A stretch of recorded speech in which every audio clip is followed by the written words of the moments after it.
It's a ChainAware AI agents and predictive AI roadmap for individual users. Excuse me. Let's wait now. Tarmo is joining. Requested to speak. Approve. Tarmo, when you can. Hello, Tarmo, and hello to all listeners who are joining then. So then we are starting with our X-Space number 28 on AI and Web3 topics. We started with X-Spaces, I think, in January last year. And we are doing them very, very, very often now. We're doing them every week. Earlier we did X-Spaces every 2 weeks.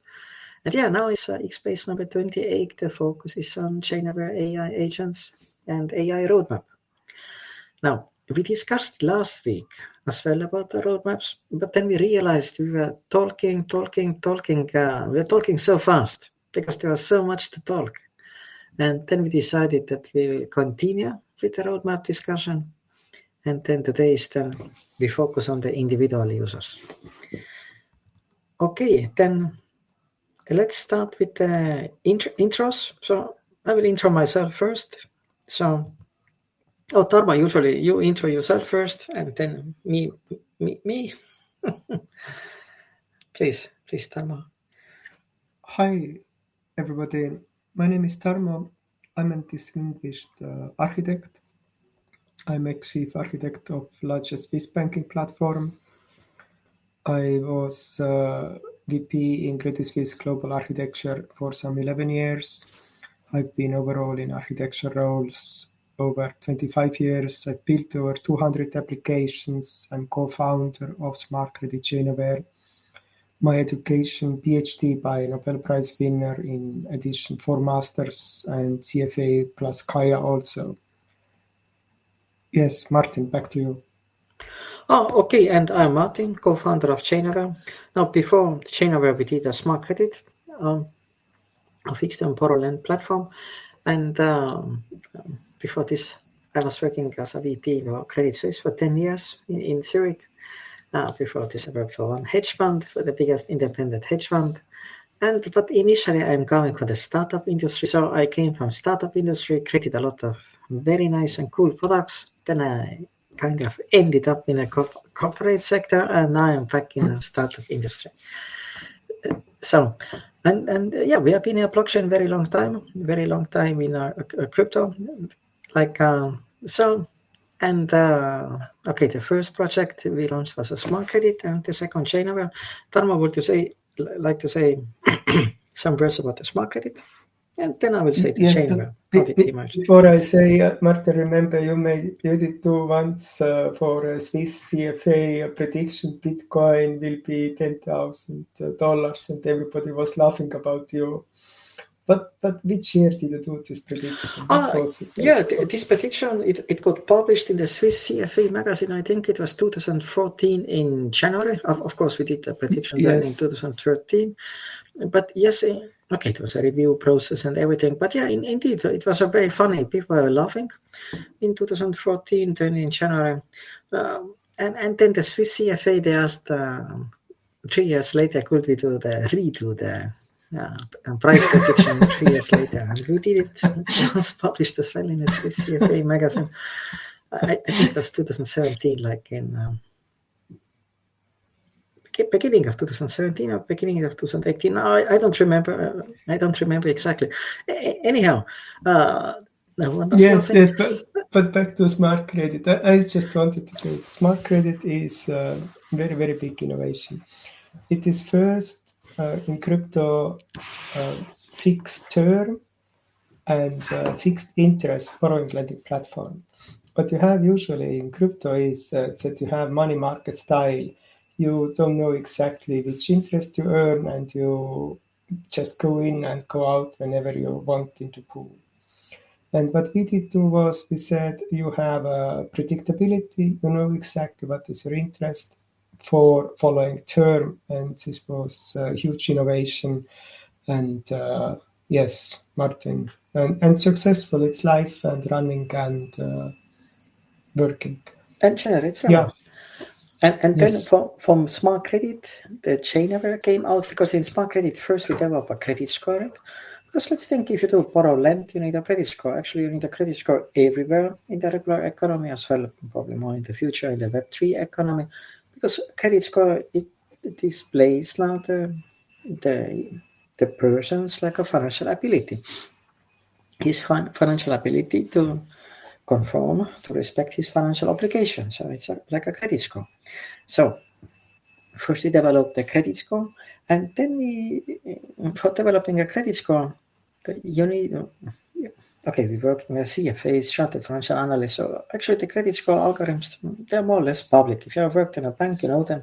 So you have to do the cash flow calculation. So it's more or less standard. Then there's a lot of stuff with the regulator is fighting for the credit score. Of course, we are not doing this on the Web3. That's how the traditional finance. But you need to calculate as well fraud probabilities.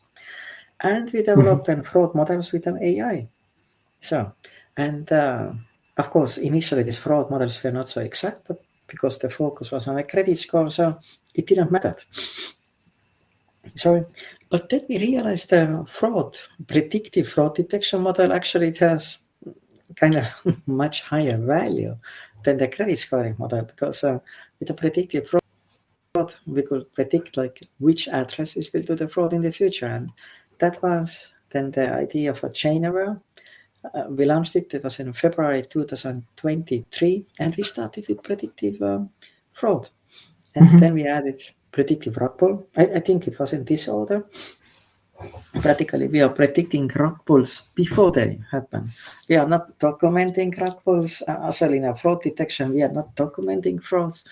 We are predicting frauds happening in the future. Of course, we are integrating as well with the AML databases. So anti-money laundering now, if some actors has committed fraud in the past, we say, okay, he's 100% fraud in the future. So it's no point to analyze this anymore. But usually you don't have any data there in this databases about the addresses. And then it's about the prediction. What is then the quality of an address, or how good it is? So that's then the predictive fraud detection. Then we have the predictive rug pull detection, like which pool is then doing rug pull in the future, just to demonstrate the strength of the technology. And then we realized it's not only the fraud, we can predict much more things. We can predict as well the user behavior. Like we can predict which user is doing then what in the future. So, and which user is borrowing, which user is lending, which user is doing trading, which user is doing leverage trading, and so on and so on. Which users are NFT guys, which users are gamers, gamblers, you name it. So we started to predict the behaviors for the future now. And of course, now we can ask, what's the point? Okay. Now, for individual users, actually, it means you can look on any wallet, and you see, of course, the fraud score of the fraud prediction of the wallet. You see as well the wallet owner's experience. You see his risk profile, meaning willingness to take a risk. It's not risk profile of the holdings, but a willingness to take a risk. It's slightly different things. Like how the banks are working, they're looking on your willingness to take a risk, rather than the ability to take a risk, but it's a willingness to take a risk. Then you see all the intentions, and you see all this data. So, and then of course, when you see all this data, what's about this? Very, very easy, very easy. Via these things, it's we are entering the ad technology, because if you know user intentions, meaning what the user is doing in the future, we know as well what is interesting, in which micro-segment the user is, like this micro-segmentation. And then that's how we then ChainAware entered into the ad tech. So initially it started in a fraud detection, predictive fraud detection, transaction monitoring. And then it entered into as well in the ad tech. So that means we have two kind of business silos. One is the predictive fraud detection, not documenting the frauds, but predicting them happening in the future. And that is then the ad tech solution. And yeah, and that's the story of ChainAware. And then, of course, we got the very good investors, ChainGPT Labs. We launched a token, Aware token. And of course, we keep building, and Tarmo, then today's focus is what's the roadmap for individuals? So, but Tarmo, before we go into the roadmap, let's start with vision. Let's start with very clearly. Otherwise, you get lost in the products. We have too many products. That is our vision. Please, Tarmo. Yes, and vision. Our vision is to do what made Web2 successful, to make Web3 successful. And when we go back in time, Web2 was in the same state what Web3 is today. It had very high fraud percentage for credit card frauds this time 20 years ago. It didn't have ad tech. There were people besides roadways showing URLs, buy on my site, and absolutely nonsense ad tech. Tarmo, by the way, a little remark. There were newspaper ads with like a www.mybusiness.com, something in this style. So that's how the ad tech worked. So in the newspapers, URLs. Wow. And there was this site, My Pet, and they made they stood by roads and showed big signs, My Pet, and it do this way ads, and it's nonsense. And this is what we have today in Web3. We have enormous fraud. We are going to talk about it later. And ad tech in Web3 is something like stone time or even earlier times what we have. And our vision is to solve these two issues for Web3. First, offer technologies which eliminate fraud in Web3 before it happens, the same like in Web2. And second, offer ad tech, this invisible coordinator which brings buyers and sellers together, and do it the same way like it happened in Web2.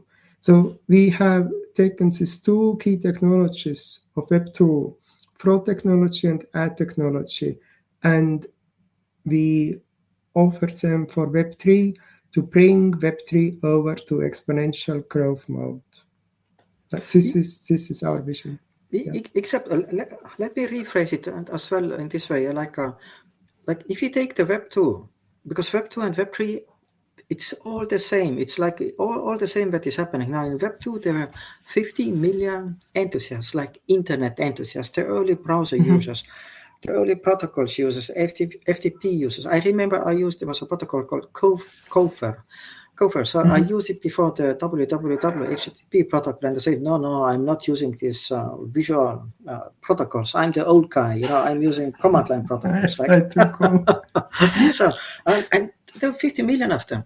And then the businesses emerged. And these two issues that happened in Web2. The one issue is massive fraud on the credit card because all the payment, there was no Bitcoin. Guys, there were no crypto at that time. There's no Bitcoin. So you had to pay with a credit card. But the credit card data went through the web and it was catched by all the sniffers and so. And the result was a massive credit card fraud. And the result was no one wanted to do transactions, meaning the Web2 businesses could not blossom because everyone had a fear to transact. Okay? That shows the importance of fraud detection. And this was solved by introducing transaction monitors by all payment agents, by all payment processors who were dealing the credit score, who were dealing with the internet payments, with the credit cards. They introduced the transaction monitors, which started to exclude the bad stuff. So predictive, because you cannot do it backward looking, like let's exclude this transaction. You have to do it forward looking, transaction monitor. And that's how the trust in the whole ecosystem was increased. And now the second thing, now you increase the trust in the ecosystem. Okay, trust in ecosystem, what does it mean? It means you do not lose people in the ecosystem. There were these 50 million kind of freaks, old guys. Nerds. Okay, like early days, I even operated one FIDO node. FIDO node. It was before the internet, very long time. Oh, very old times, Martin. very, very old times. So, and then there were all these people, these enthusiasts, 50 million, and it was okay with this 50 million. They were there in internet forever. Okay, for some it took a little bit longer than because I was convinced that better is the command line internet than the visual internet. Okay, anyhow, but internet had to grow. And this fraud, the fraud was a key issue. You had to take the fraud down, and it was taken down. Now, and the second topic, the ad tech. That's all this invisible hand. Like Tarmo and me, we spent ages in the business schools, and they always speak about the invisible hand. They always speak that there is a market mechanism. There is an invisible hand. Yes, so we like it. We like it. There is something, but there is no explanation what it is. There is something, but no one says what it is. And what was this invisible hand for the Web2? Initially, it was missing. And it was a Google who created the ad tech. And how did they create the ad tech? They started with the segmentation and micro-segmentation. Google is an ad tech company. They started to do the analytics about who is searching what, okay, search history, and as well who is browsing what, the famous captchas. In the captchas, you are sending the browsing history to Google. Okay, just in case, if you didn't knew it. So, and based on this data, they started to segment and / micro-segment the users, which means the ad technology became enormously effective. Because if you know the segmentation of the users, you can convert the users much better than with the general messages, because people are different. Now, and then these two technologies emerged in Web2. The one was a fraud technology, and the fraud technology allowed them to grow from 50 million users to them, okay, where we are now. Okay, fraud technology excluded the frauds, meaning people started to do transactions on the network because they didn't have fear anymore that their credit card is getting scammed or bombed. Okay, and the second was then the ad tech. Ad tech allowed them Web3 businesses to massively reduce their user acquisition rates, because the user acquisition rates, like these posters in the newspapers, and so they were horrific. They were non-sustainable. So, and these were these two key issues. These were two key issues that time in a Web2. And Tarmo, now let's jump back to you, what you were saying. So, and now in the Web3, Tarmo, yeah, and the same issues. It's the same exactly in Web3. We have enormous fraud rate, fraud in Web3. When we calculate hackers' fee, for example, it is at least 2-3% of TVL, total value locked, and in addition, all impersonation, scammers, and additional frauds. We are talking about very, very high percentage. And what's interesting, this percentage is very similar to what it was in Web2. And in Web2, what happened, people were afraid to send their credit card data over internet. This is what happened. And but the real solution was establishment of fraud detection technologies in Web2. And I remember it was early days of Web2. So every e-commerce company you took their development department, half of it was handling fraud. Fraud was so common.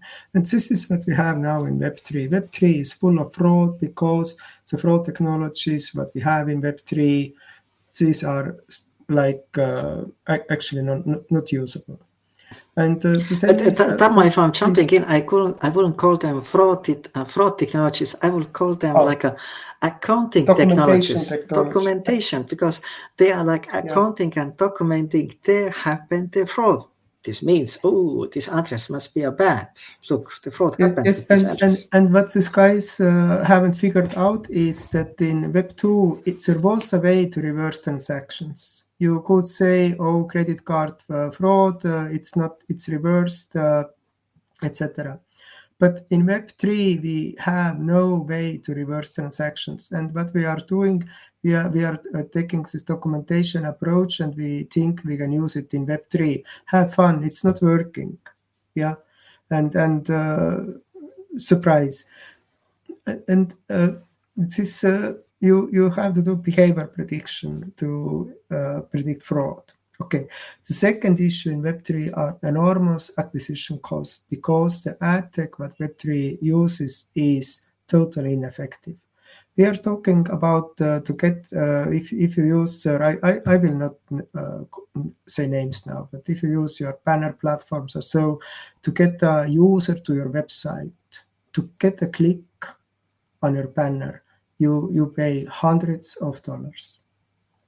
This inefficiency that we have in Web2, like ad technologies that are applied to Web3, it is just impossible. And it makes it impossible for Web3 companies to acquire users. user acquisition cost. Let me jump in now. Now, of course, now if you're speaking with Web3 companies, then everyone is saying, no, that's not true. But let's separate two things. It's actually true what Tarmo is saying, but let's separate. So the one thing is bringing users to the website. Now there's a lot of loyalty systems, a lot of point systems. You can easily bring users to your website. Now, and a lot of projects are doing this. They are bringing users to the website with all this point system, with all this. I will not make advertisement now, any of these systems. Yes, and this is possible. But it's not about bringing visitors to the website. It's about converting visitors to the users. It's about the conversion. So, yes, very many Web3 platforms they are making even advertisement that so many visitors coming to the website. Yes, okay, of course, good one. We love this always to hear it that everyone has so many users on the website. But let me tell you one real story. I will not say the client name. The client or client had like 3,000 visitors. 3,000 visitors on the website monthly. Now from this 3,600 connected wallet, and from this 600 now take a deep breath. 6, 7, or 8 were transacting. Now, and think on this. What is the cost of one transacting user? So, and then propose this one transacting user. Okay, he has to generate as well revenues. So you have to, on the end, you have to become cash flow positive. If you have Web3 companies using the tokens to finance this initial growth. You finance the initial product development, the initial growth, but you have to sell your products. You have to get the real clients on the platform. Now, but if you after all these marketing efforts, you're getting to this kind of numbers, then let's say it's practically then 0.5%. Let me calculate not 0.5, 0.2% are transacting users of this who get onto your website. Probably your, let's call it the unit costs. The unit costs are not matching at all. And the unit costs are the costs. Okay, you have two unit costs. The one is a unit cost or to execute your business process, which are super in a Web3, but the other is then the unit cost of your client acquisition. And your client acquisition unit cost, they will kill you. So you can do as much marketing as you want. You can bring as many visitors to your website with all these point systems, loyalty systems. But on the end, you need transacting users. You need a user conversion. And that's where the ad tech is jumping in. Yeah, Tarmo, these are like you have two options in Web3. Either you are a meme coin or you will become a cash flow positive.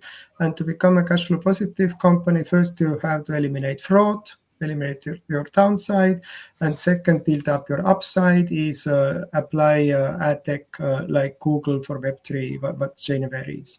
And this is very, very simple choice what Web3 has. Be either meme coin or become cash flow positive.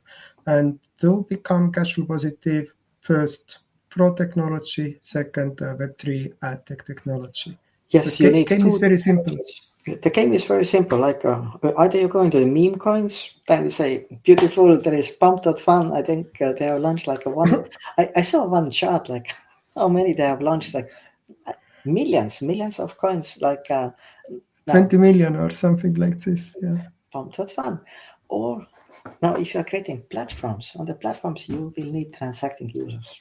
You will need transacting users, and then again, like you have the business model, you take a little fee from the transactions or your subscription model, but you monetize this. You monetize because you are selling your business process, and you are selling this business process on better costs than the regular economy can do it. And it's a fair then to take a little fee, subscription fee, or like a transaction volume fee. Okay, so it's fully fair, but you have to become cash flow positive to sustain as a business. And so there is no third way. So either you are meme coin, or you have to work to get cash flow positive. Now, and to get cash flow positive, you need these two technologies. You have to take a fraud down. You don't want bad addresses interacting on your platform, especially as you get more and more regulations. And the second is you have to get your conversion rates up. You have to convert the visitors who come to your website. So you need these two key technologies.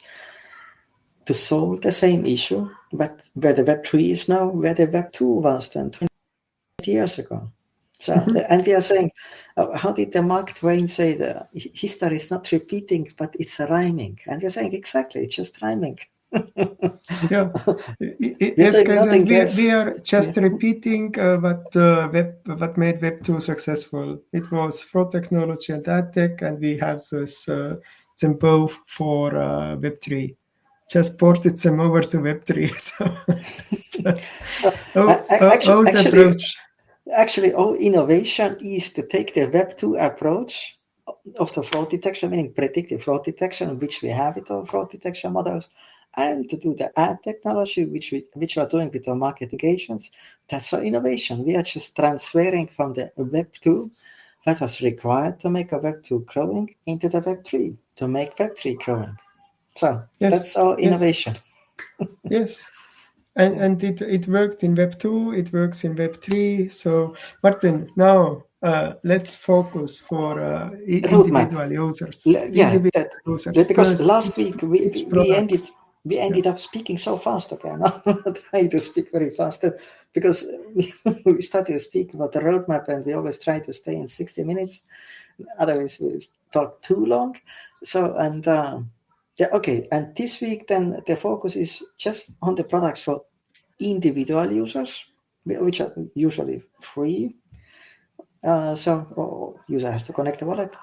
So and maybe then we make one more session, Tarmo, maybe next week, that we do a session then the products for the businesses. So then we have more time. We don't need to speak so fast like we spoke last week. Yeah.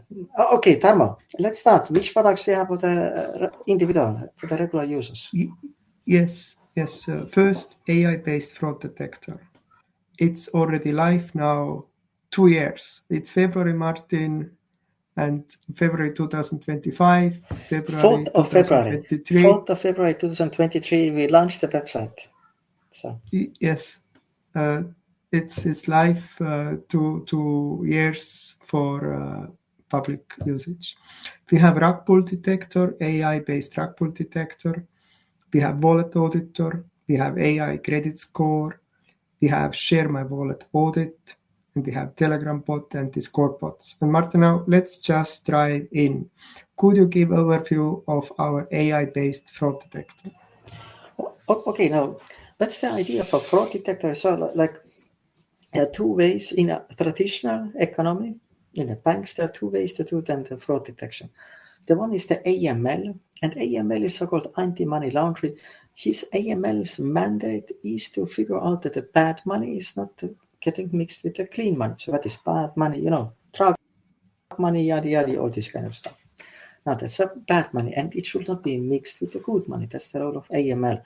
And now in a crypto, we have a lot of AML systems. We are doing all this famous AML tracking. We are calling them documenting systems, documentation systems. So, but now what's about this, that you have kind of clean money? Now you're getting just the money via Binance Hot Wallet. You just go to the central exchange, and then you route it out from central exchange to a new wallet, and you start from there. So you cannot use AML there. So it doesn't work. So, and then let's look back with the Web2 did. Web2 is, and the Web1, they are using transaction monitors, and transaction monitors are predictive. They are analyzing the transactions history now for this individual. And when they are saying something is kind of out of the regular patterns, okay, they are flagging it. So, and probably everyone who is traveling has mentioned it, has figured it has happened. You are in Europe, you live in Europe, you go to New York, and then they tell you like, oh, your credit card is not working. So later you go to the bank and ask what happened. They said, yeah, unusual transactions because you were buying something in New York, but you live in Europe. How can it happen? Then you tell them, you know what, I'm traveling sometimes too. And then about, oh, wow, we didn't know it. And they once I had this thing, they told me, please let us know next time when you travel. I'm like, good one. Anyhow, it's a fraud detection models, so which are predictive. They're just analyzing date patterns, and based on the patterns of transaction histories, you predict, will it be fraud or not? Will the fraud happen? Will it be a fraud transaction? So And how is it possible now? How is it possible? Because now let's enter the AI. The beauty in the AI, we are in ChainAware, we are not using OpenAI. We are not using DeepSeek. We have our own AI models. We have our own predictive AI models, and you train them. You train them with the so-called positive data, and you train them with the negative data. You train them with the positive behaviors. You train them with the negative behaviors. And this training, of course, it takes a long time, not just because you need a computing resource to train the models, but because you need it's a very iterative process. It's like learning mathematics. It's a very iterative process. Now, the same way it's like for AI as well. It's a very iterative process to learn, to learn, and that's how we created the AI models now. And that's the same that was done in a Web1, that was the same in a Web2 with the predictive AI, but just with a different data sources. Now we are using data sources of blockchain data, blockchain historical data, on the transaction data on the wallets. And now, how does it work? Like you enter a wallet address, we are reading the last block time, all the transaction history till the beginning. And they're just putting this into AI model. And the trained model, and now the trained model is just replying, okay, good, not good, but with a certain indications, probabilities. And that's what we are getting out.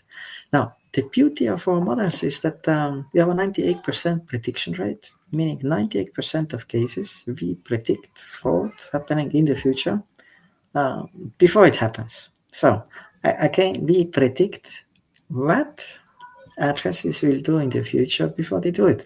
Now, we don't know the exact time moment, of course. Martin, there is, by the way, a way to calculate also time moment. We haven't activated these algorithms yet, but in future we can also we'll activate. We'll activate like a watch out Sunday afternoon on this address. Okay. Sunday afternoon, this address is going to a fraud. So anyhow, it's a predictive AI. Key again, you train your model, and after your trained model, then you're just feeding now the blockchain histories, the address histories. Every address has its own history. You feed the address with his own history into the model. The model is working and giving something out. And of course, we are saying we have no clue what the model is saying. Of course, we know it. We know it. Why the model is saying some addresses are good, some addresses are bad. Of course, we know it. So, because there are some patterns, which is really like if you see some addresses start to use some, we don't know exactly which patterns, we say, in the future, he will go further. He will do even these really bad patterns. So, it's like you do the first steps, so you do the next steps as well. So it's better not to do the first steps. So, and anyhow, it's a real-time model. So we are calculating with 98%. We are predicting with 98%. It's a backtested. We backtested this on the Crypto ScamDB. Crypto ScamDB is a public database of the bad addresses. And we would ask, please, to everyone, if anyone is publishing AI algorithm as well, tell how to backtest it, because an algorithm without backtesting is like how should we say it? Ship without a captain? We don't know. Because you don't have any indication how much you can trust the algorithm. So you need to backtest. And of course, backtesting data is not a training data. So you cannot use, you cannot use backtesting data. Otherwise, you get so-called curve optimization. There is no point of this. You cannot predict the future with curve optimization. So we are predicting. And the beauty is our model is working real time. Now, in the regular addresses, it takes 0.5 to 1 second. Now, if you take bigger addresses, we are always using Vitalik.eth to demo the system. Now, there it takes a little bit longer. But it's generally a real-time address, real-time processing, and with this real-time processing, you can check any address. You know, what's interesting, you check some address, he's good, and then you check him like some transactions later, he's bad, because if some patterns are discovered. Now, and this is our fraud technology.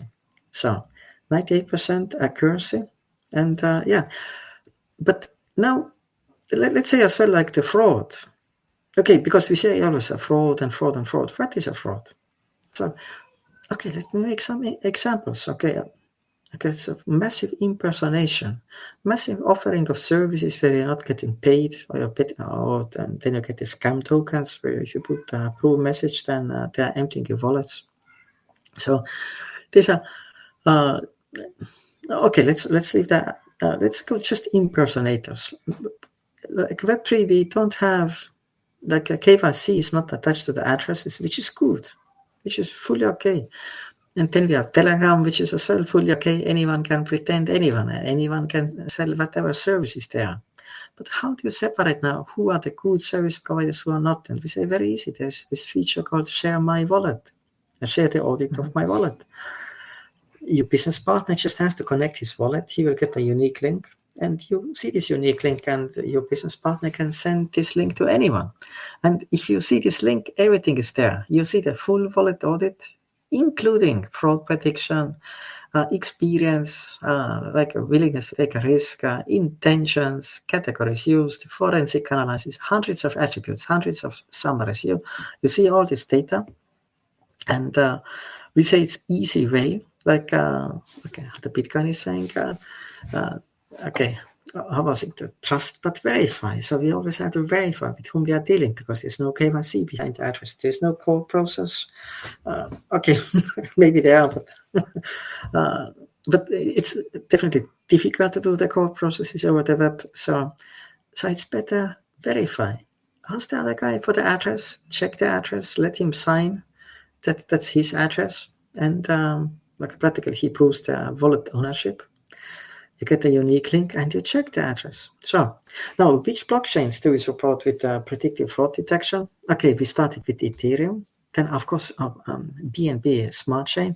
Oh, by the way, guys, I forgot to mention before, we just made an announcement about the BNB Smart Chain. So, and we are so happy BNB as well. They retweeted it. I think they have like 3-point-something million followers. They retweeted this today. We're so happy about this. Yeah, because we have full stack of solutions on the BNB Smart Chain. Now, Ethereum, of course, he was the first mover, but the BNB Smart Chain, like then the second big mover. Then we have Polygon. Then, because we like Telegram very much, and of course, everyone in our Web3 is on Telegram. So we have a ton. We have a predictive fraud detection on the ton. And then I think we are working now on the base. And of course, then adding more and more chains. But the key is it's a real time, and it's using on-chain data only. Now, if you get a new address, just check it with this. It's free to use. And if someone wants to do some business deals with you, ask them for Share My Wallet audit. So meaning they have to connect the wallet and just say like a share audit, and then they get a unique link. And you will know everything about your future business partner or business partner candidate. Even things that he probably doesn't want you to know, like his risk willingness and his experience and so. But you see, everything is public on the blockchain. So now let's think on this fraud detection. If you allow any user to check anyone, is it now bad or good? No. We are introducing a fully decentralized system to verify the users. That the users are verifying each other. Martin, now take a parallel, take a dating industry. Before somebody goes to date, he Googles. So in Web2, we have it. And somehow in Web3, we don't do it. So hopefully people learn from dating industry where they Google each other, and they will do the same soon with ChainAware Wallet Auditor. Yeah, even there is this word, I Googled you. Like this word emerged, I Googled you. When I heard it first time, I was like, you what? I Googled you. You did the what? Yeah. Oh, okay, so, but fully agreed. Like, but you see now, when everyone can check any address, so what is the side effect? The ecosystem is cleaning from itself. No one wants to deal with the bad addresses. The bad addresses are getting excluded. So we are speaking here of individual usage, but the same as well for the businesses. We focus on this next week because we are running out of time. But as well, the business platforms, they can run it. We call it transaction monitoring agent. It just monitors a given set of addresses. If there are changes, again, it's monitored. And now if something happens on these addresses, the fraud patterns emerge, just flag the addresses. You get notifications. You get Telegram notifications like, the compliance, or whoever is doing the compliance, he will get notifications. So, but you see, the point is now, if you offer this free to use technology for everyone, and if people start to use this free to use technology, then all ecosystem will clean from the bad actors. Now we make the bad actors' life much more difficult than it is before, than it has been so far. So, because let's say it's a highly profitable business. Tarmo, do you want to say some words like profitability of the hackers? Okay, we can say hackers fees. These are just hacks of contracts. Annual hackers fee is 2-3% of total value locked. In addition, we have impersonation, scammers, direct fraud, and it's a fraud in Web3, what we have annually. It goes to range 7-8% of TVL per year. It is very similar what it was in Web2. In Web2, before fraud algorithms were activated, it was also around 8-9%, and we have it in Web3 today is quite similar. And with algorithms, what we have is we can bring this fraud down, and that nobody is hurt, that people don't lose their savings, they don't have to cry, why is my wallet empty after I approved some token, etc., etc. And we can take this fraud out of industry. And Martin, maybe also what will we add now? Tarmo, the rug pull detector. I was speaking about the fraud detector. I want to speak about the rug pull detector. I will. I just wanted to say about the fraud detector. We will have more new chains. So exactly. Yeah. We are adding more chains. The next one we're launching now very soon on the base chain, because we have clients who are screaming for the base now. Of course, we like very much BNB, or token is as well on the BNB, but when the clients are saying they need a base, so of course we follow the clients. So that's the next one that we are launching. Yeah. And then is of course pre-calculation. If we do pre-calculation, we can even increase accuracy. It's all coming, and then we go almost over 99%, even higher accuracy of fraud prediction. And then I mentioned there is a way we can even calculate when the fraud is going to happen, and probably make a kind of screen where we show, this address is now going to make fraudulent behavior or something like this. Tarmo, let's say about this 99%, because we are 98%, but our algorithm achieved 99%. Now, but there was a side effect. Now, when we added much more data into our algorithm, now some like factor of 5-7 more, we achieved 99%, but we lost the speed. So instead of being real time, we got near real time. So we were not anymore because advantage of the current algorithm, we are fully real time. So now, but the 99% version of the algorithm, this was okay. Yeah. You have to wait.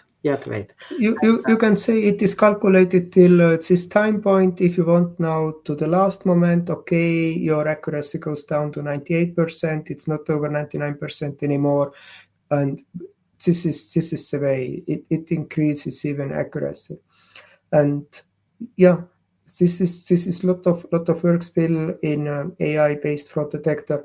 And the key is when people start using it, when everybody uses it, then we will eliminate the fraudsters.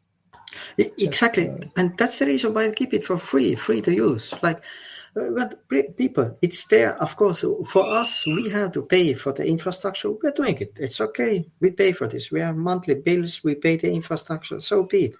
But if everybody can check the addresses, now it's like a good behavior. Like I Google you up. I check your address before I'm interacting with you, or I'm asking you to share your address and to share your audit, so that you prove as well that you own this wallet, not that your partner is just taking some arbitrary wallet of some influencer and saying that's me, a good-looking wallet.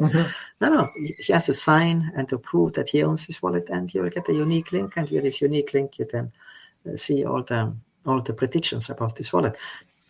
The more people will use it, the cleaner the ecosystem gets. And now we are seeing this decentralization. So it's not decentralization, just the protocol is decentral, like a protocol is deployed in a decentral. Speaking, it's a decentral usage. People using it decentrally will clean the ecosystem. So, Tarmo, okay, we start to speak now too long about fraud detection. Do you want to say some words about the fraud? Rug pull, yes. Rug pull. Yeah, fraud is about addresses. What we do in rug pull is we go over to contracts. Which contracts are going to behave badly and just pull the money out. And what is rug pull is there are this per day thousands or tens of thousands new tokens emitted.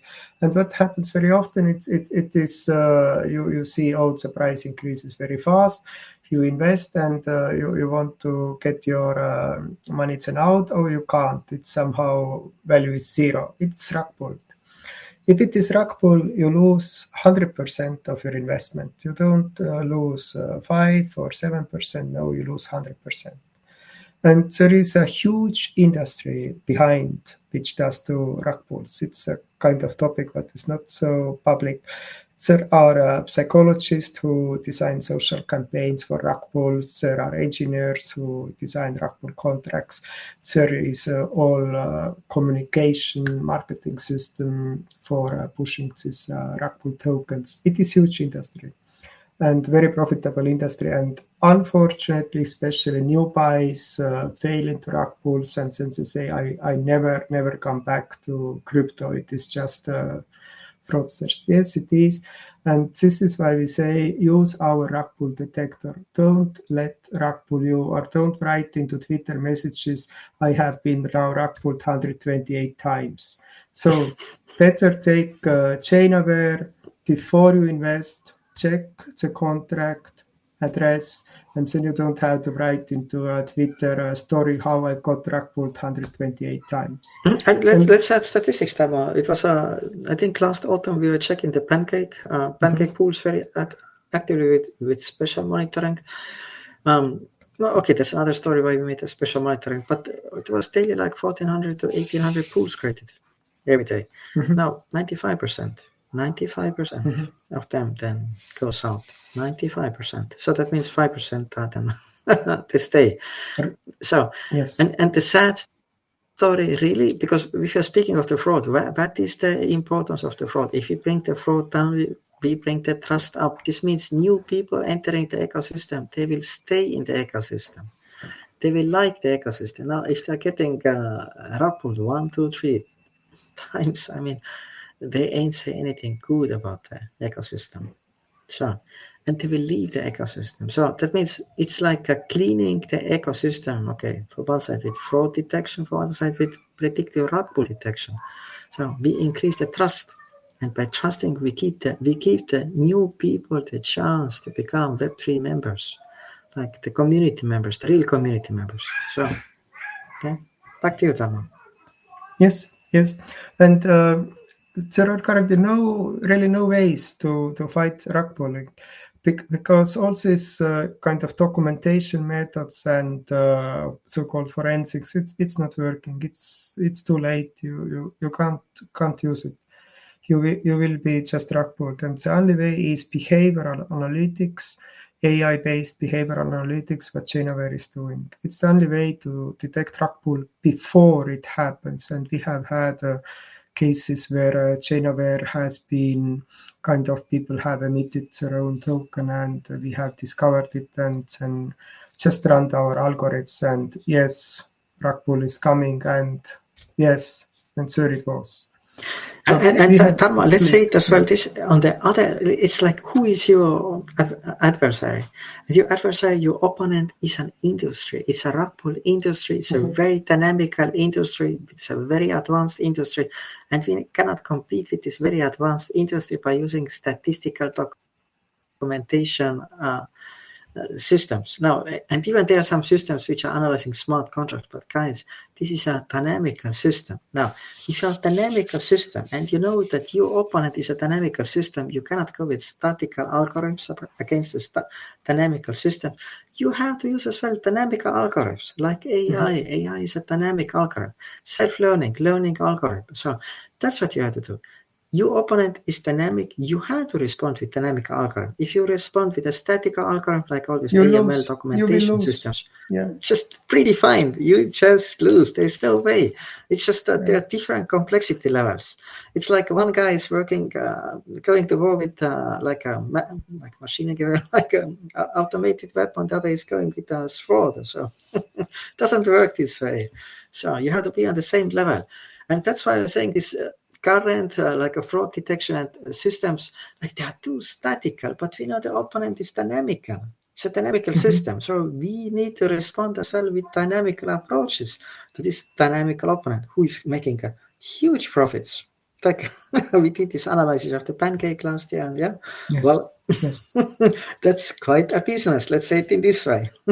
Okay, Tarmo, I see we have 10 minutes today. Like, I think we got a little bit sidetracked. I don't know what discussion got at time. Yes, it's important. And rug pull, on which chains is it running currently? It's Ethereum chain in.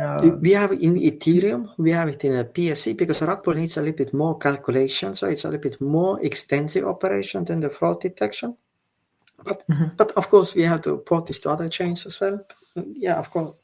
At the moment, we have it in Ethereum. And also and soon we start doing also pre-calculations that accuracy goes even higher. And I don't know if you managed to talk today about our Google compute power. We are in Google startup program. Tarmo, let's say some words about this Google startup program. Yeah, please, Tarmo. Yes, it is very elite program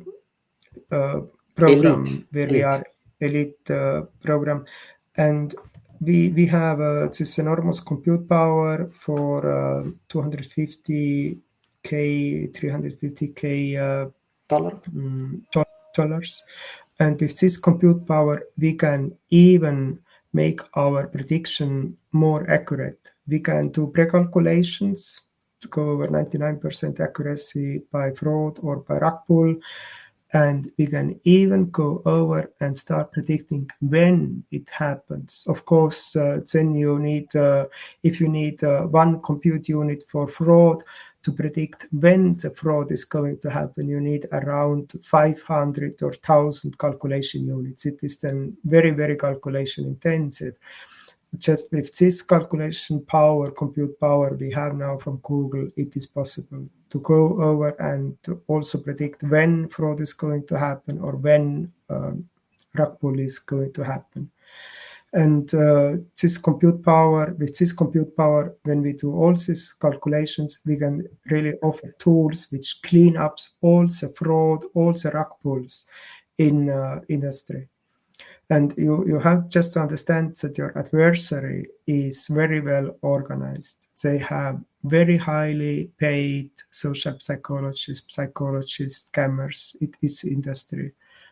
It's run very, very well. And you have to answer to this fraud industry and to this rug pull industry with behavioral analytics algorithms. You need a lot of compute power, and then you calculate, is it fraud address, what is probability of fraud in future, when are they going to do fraud, is this contract a rug pull contract, when is it going to do a rug pull, and when we have this data, it will clean up the industry. We build up the trust again, and we clean up what happened also in Web2, that Web2 had at beginning like 9% was fraud, 10% was fraud of overall paid amount. And this is what we have now to do also in Web3, to eliminate the fraud and use compute power, use AI, use ChainAware algorithms we have in life to eliminate fraudsters, to eliminate rug pullers. Martin, this. Yes, and let's chat about the Google Cloud. Okay, it's a Google Cloud startup for the Web3 and AI. So, and Okay, we're very happy that we got selected there. It was quite a competition, and especially what Google liked in us, because we are not just, because apparently they told us there are several projects which are just applying, and then they can make an announcement, and that's it. And they asked us, when do you want to start with calculation? We said, yesterday. No. We want to start. No, we want to calculate. We have a stack ready. We want to calculate. So, and yeah, we got credits for $250,000. So that means we will calculate. We can. There's a lot to calculate. So it's beautiful because, okay, guys, let's face it. Okay, like we offer this for free, there, fraud detection, predictive fraud detection technology, but we have costs on our side. Okay, there is a lot of calculations. So, but at the moment it's okay. We keep it free to use, and now we're very thankful to Google. So that we got these credits for the calculation engine, for the machines, for the Google Cloud machines. So yeah, we will start calculating, and we'll do a lot of calculations. So yeah, okay. Then that's a Google Cloud partnership. So growing very, very fast.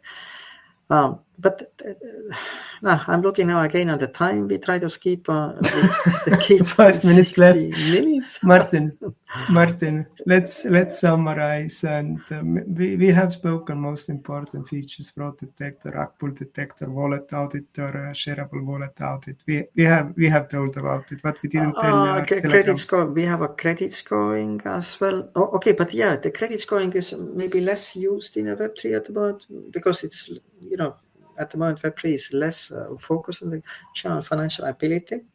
But we think it's just a question of time, because you need an indicator which represents your general financial ability to meet your obligations, and it's a credit score. So, and the beauty is you calculate it just based on the past data, and then of course we have a Telegram, we have Telegram Discord bots, and very important, you have a Telegram mini app, but we just forgot to announce it, and maybe we have to tweet it now. Soon we will do it. we'll put it on a tweeting that we have a Telegram mini app, and it's beautiful. You are in Telegram, someone is sending you an address in Telegram. You don't need to switch now into ChainAware, web model. You are inside of Telegram. You just copy paste the address there into the TMA Telegram mini app, and you just check the address in the Telegram. So without leaving the Telegram, you are in the Telegram environment. And of course, let's add it. So the Telegram is now changing their terms and conditions by end of February. And they say that every TMA, every Telegram mini app has to support the TON chain. And okay, we love Telegram, and I think we launched a TON support last year, in beginning of the last year. So, and this terms and condition change for us, it's like, thank you guys. Now only the real TMAs, meaning real Telegram mini apps, which are somehow related to the TON chain, they will stay there. Otherwise, there were so many whatever TMAs, and now the real ones, they will stay. And of course, we offer then the predictive fraud detection on the TON, on the Telegram. Yeah, I think we launched it 1 year ago. More than 1 year ago. I don't remember exactly. We have to check. Anyhow, there is a TMA, Telegram mini app. Okay, there are Telegram bots, meaning you're just like a command line, like a wallet audit address. So all you do via a little graphical user interface, because some people like graphical user interface. I just made this example of the internet era where it started everything was command line based. I didn't want to use the graphical user interface. It was for me. No, it's not serious. Martin, I thought you are ashamed to mention that we used Gopher, but okay. No, it's no, that's not serious. This graphical user interface. No, yeah, old guys. We go command line. Okay, anyhow, so there is a graphical user interface. The TMA is there. It's beautiful. And the best is you stay in the Telegram environment. And okay, no context switch. So it's super effective. But yeah, Tarmo, let's start to summarize. Okay, just to say, the vision what we have is very simple. We want to make Web3 safe, and we want to offer Web3 ad tech technology. These two technologies was key to bring Web2 over to exponential growth, and we have 2 technologies which will bring Web3 over to exponential growth. Exactly. So, because you see, everyone speaks about Web3 and everyone is saying that he is solving now the problem and so, and that's fully okay. Every founder is telling you that he is solving the problem. They're fully okay. We are so happy with every founders. We love Web3. We're just saying, hey guys, focus on the key issue. And the key issue is how to get more growth. And it's not about how do we get more growth now, like from these users who are there. There are two phases here. The first one is how do we get the new users who are joining, that they are staying longer in the ecosystem, that they can learn the positive things in the ecosystem before they're getting frauded or rugpulled. So they need fraud detection technologies. They need rugpull technologies. Now, this is one thing. How do we increase the trust? How do we get more users to stay in the ecosystem? Key. And the second is now when we have all these users in the ecosystem and we have this 50,000, 60,000, 80,000 Web3 projects, founders. Okay, every founder has to make a decision. Does he want to just create a yet another meme coin, token up, token down? Sorry, guys. Or do you want to create a real product with a real cash flows, with the real users? And if you want real users, you need a technologies to get your user acquisition cost down, to increase your user acquisition. So you need the same ad technologies. Like the Google provided this for the Web2, and this was innovation of the Google, and we respect Google very much for this. So I know people say different things about Google, so be it. But thanks to Google, the Web2 became what Web2 was, because not because of searching, but because they introduced the ad technology, which allowed the Web2 businesses to survive and to become cash flow positive, which wasn't possible before. Now, and we say these two technologies, they are key in the current phase. In the current phase where we are now in the Web3, these two technologies increase the trust in the full ecosystem. And the second is the ad technology, ad tech, advertisement technology. These are the keys now in the current phase to get the ecosystem really growing. And that's what we are focusing on. So that's the ChainAware story. Yeah. Okay, guys, I think we are now on a little bit over 60 minutes. Tarmo, then next week, let's do the roadmap. Let's continue on the roadmap. Let's continue on the functionality on the business sides, because today we focused on the functionality on the individual users. And I still notice that we start to speak very fast because we want to compress in 60 minutes, but let's speak quietly next week, and we then show our roadmap for the businesses, for the Web3 platforms. So how they can benefit from these technologies. And that's the plan. Okay then, guys. Then thank you very much for listening. Thank you a lot. Now, please comment, please please ask the questions. And thank you. And then we are on the X space on Twitter then again in 1 week, exactly the same time, -1 hour. Thank you, guys. Bye.